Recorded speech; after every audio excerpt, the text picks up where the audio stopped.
In this tip, I'm going to show you an easy way of setting up your dimensions with scenes for the purpose of either export or print. In the model space, I have a spherical shape with multiple faces that I'm going to dimension. Pulling and visualizing a single dimension off a face is pretty easy, but what if I had to dimension every face? Visually, it can become pretty chaotic, and in this state, you really couldn't export or print out anything of true value. An easy way around this is to go into the the model info area, select Export Dimension Settings, and when the Dimension Settings dialog opens, you will see an option called Hide when foreshortened. Go ahead and turn it on and adjust the angle settings level with a slider bar. It will now hide all the dimensions that are not perpendicular to my view.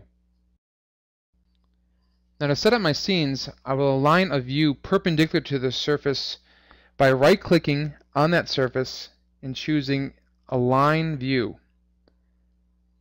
By repeating this, I can now set up my scenes.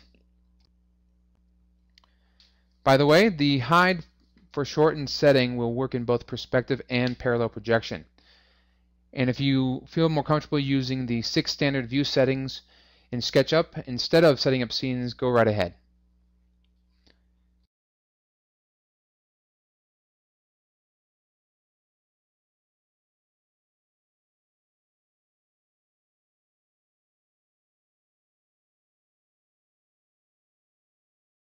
Now that I've set up some scenes, I'm going to bring the model into layout for final setup and export.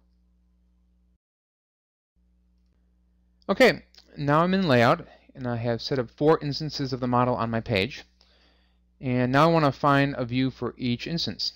So I will select the model and I will go into the SketchUp model dialog box and layout and choose my scene.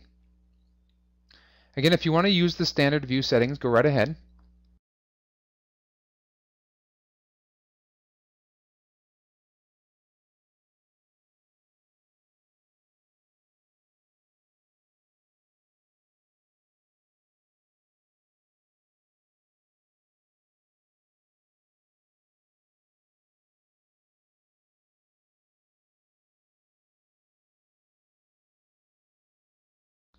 That was pretty easy. Now I'm ready to either export my model out as raster or PDF, or I can send it to print.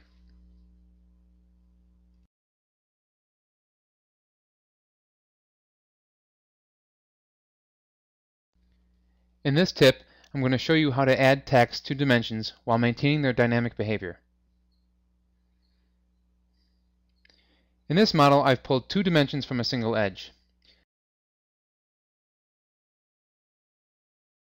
Notice that their values will dynamically change as the edge length changes. To add text to the dimension, I just double-click on the dimension value and add my text.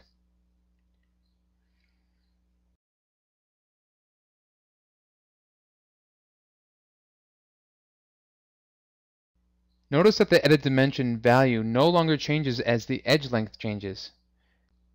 To maintain the dynamic behavior of a dimension, enter your text and then replace the length value with the less than character followed by the greater than character.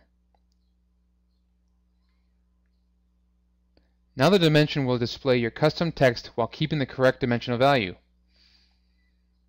If you're on Windows, you can also add a line break or carriage return by entering the / character followed by the letter N.